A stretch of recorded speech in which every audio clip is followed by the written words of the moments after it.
আপনি এনাকে দেখেন, এই হচ্ছে ওয়ার্ল্ড ওয়াইড হ্যান্ডসাম জিন। আর এনার বয়স বাড়ার সাথে সাথে বুড়ো না হয়ে আরো ইয়াং হয়ে যাচ্ছে। এখন আপনি এনাকে দেখেন, এই হচ্ছে আমাদের গুড বয়। আর এখন এনার স্বভাব এমন হয়েছে যে শয়তানও এনাকে দেখে লজ্জা পাবে। আর আপনি এনাকে দেখেন, এই হচ্ছে আমাদের স্যাভেজ বিল্লু।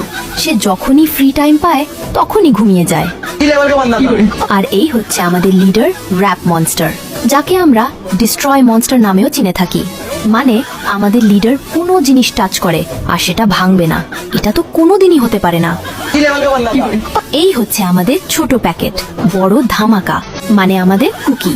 সে প্রথমে অনেক লাজুক ছিল, এখন ইন্টারন্যাশনাল প্লে বয়। আর এখন লজ্জা কাকে বলে সেটা তো সে জানেই না। আর এই হচ্ছে ভোলা ভালা, মাসুমের মতো দেখতে জিমিন।